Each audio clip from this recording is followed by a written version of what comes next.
दोष मत लगाओ, अपना घर चट्टान पर बनाओ। पिछली क्लास में हमने पढ़ा था कि यीशु पहाड़ पर गया, फिर सारी रात प्रार्थना करता रहा और सुबह उसने अपने शिष्यों में से 12 प्रेरित नियुक्त किए। फिर उसने बीमारों को चंगा किया। अब आगे हम पढ़ेंगे यीशु का उपदेश, आशीष और शोक वचन। यह वही उपदेश है जो मत्ती 5:1-12 और मत्ती 5:38-48 में यीशु ने पहाड़ी पर दिया था। हालांकि कुछ विद्वान ऐसा कहते हैं कि लूका में यीशु का उपदेश और मत्ती में यीशु का उपदेश दोनों अलग अलग घटनाएं हैं, क्योंकि मत्ती में यीशु ने पहाड़ी पर उपदेश दिया था और लूका 6:17 में लिखा है कि यीशु पहाड़ से उतरकर चौरस जगह में खड़ा हुआ, अर्थात समतल जगह पर। लेकिन वास्तव में ये दोनों एक ही समय में दिया एक ही संदेश है, अलग अलग नहीं, क्योंकि चौरस जगह का जो यूनानी शब्द है उसका अर्थ ये भी निकलता है कि पहाड़ में ही कोई चौरस समतल जगह, तो दोनों एक ही संदेश हैं। अब क्योंकि ये वही संदेश है जो मैं मत्ती में समझा चुका हूं, तो इसलिए मैं इसको यहां दोबारा नहीं समझाऊंगा। इसको समझने के लिए आप जून के महीने के वीडियो नंबर 54 और वीडियो नंबर 56 देख सकते हैं। हाँ, इनमें 3-4 ऐसी आयतें हैं जिन पर मैं छोटी सी टिप्पणी करूंगा।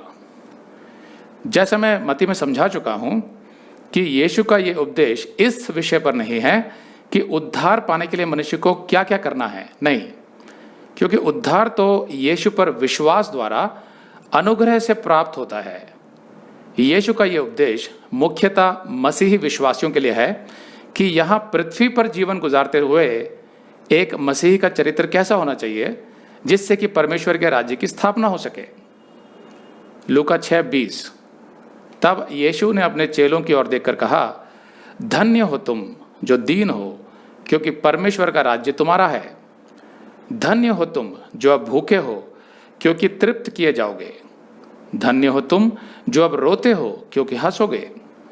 धन्य हो तुम जब मनुष्य के पुत्र के कारण लोग तुमसे बैर करेंगे और तुम्हें निकाल देंगे और तुम्हारी निंदा करेंगे और तुम्हारा नाम बुरा जानकर काट देंगे।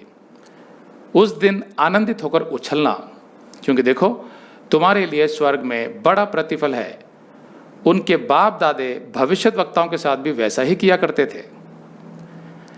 इन आयतों का व्याख्यान आप मत्ती की क्लास में देख सकते हैं।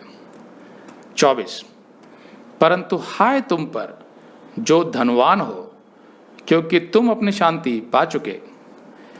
यीशु के समय में यहूदियों की हालत कुछ ज्यादा अच्छी नहीं थी। उन पर रोमी साम्राज्य का अधिकार था, जिसके कारण इजराइल में गरीबी, भूखमरी और सताव था।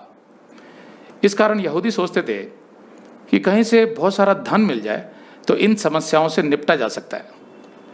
यीशु ये नहीं कह रहा था कि गरीबी, भूखमरी और सताव अपने आप में आशीष हैं, नहीं, लेकिन यीशु ये समझा रहा था कि इनका समाधान धन में नहीं, बल्कि परमेश्वर से अपना संबंध मजबूत करने में है, जो बुरे से बुरे हालातों में भी हमें मार्ग सुझाता है और मन में आनंद देता है। इसीलिए यीशु ने समझाया कि अगर कोई धन कमाने के होड़ में इसलिए लग जाता है क्योंकि उसको लगता है कि अधिक धन से ही मनुष्य तृप्त हो सकता है और संतुष्ट रह सकता है, तो संभव है कभी उसको धन मिल भी जाए। अगर आप ये संदेश पूरा देखना चाहते हैं तो आप इसे हमारे वेबसाइट hindiBiblestudy.com पर देख सकते हैं।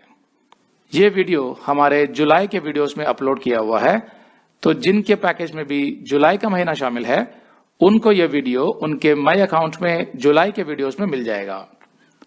अगर आप हमारे वीडियो फोन पर देख रहे हैं तो अच्छी स्पीड के लिए कृपया गूगल क्रोम या मोजिला फायरफॉक्स ब्राउजर इस्तेमाल करें। तो इनको डाउनलोड करने के लिए आप प्ले स्टोर में जाएं और ऊपर गूगल क्रोम टाइप करें, फिर आप गूगल क्रोम ब्राउजर पर क्लिक करें और उसे इंस्टॉल करें। ये एकदम फ्री है। इसी तरह आप मोजिला फायरफॉक्स टाइप करें, फिर आप मोजिला फायरफॉक्स ब्राउजर पर क्लिक करें और उसे इंस्टॉल करें। यह भी एकदम फ्री है। इसके बाद आप गूगल क्रोम ब्राउजर को क्लिक करके उसे खोलें और उसमें hindiBiblestudy.com टाइप करें, मतलब पूरा hindiBiblestudy.com एक साथ बिना किसी गैप के, तब हमारा वेबसाइट गूगल क्रोम में खुल जाएगा और आपके वीडियोस अच्छे से चलेंगे। इसी तरह आप मोजिला फायरफॉक्स ब्राउजर भी क्लिक कर सकते हैं और उसमें भी बिना गैप के hindiBiblestudy.com टाइप कर सकते हैं। उसमें भी हमारे वीडियोस बिल्कुल आराम से चलेंगे। इसके अलावा अगर आप चाहें तो बेहतर स्पीड के लिए आप वीडियो के नीचे बने प्ले बार पर सेटिंग्स का चिन्ह दबाकर 240p 240p सेलेक्ट कर सकते हैं, जिससे आपका बहुत ही कम डेटा खर्च होगा। 240 सेलेक्ट करने के बाद आप वीडियो के बाहर कहीं भी क्लिक कर दीजिए, फिर वीडियो को पीछे ले जाकर शुरू से देखिए। अगर आप हमारे वेबसाइट के विषय में जानकारी हासिल करना चाहते हैं तो आप YouTube पर हमारा संदेश देख सकते हैं, जिसका शीर्षक है एक विशेष सूचना, हमारी मिनिस्ट्री का अगला चरण, second phase of our ministry. उसका लिंक इस वीडियो के नीचे दिया हुआ है।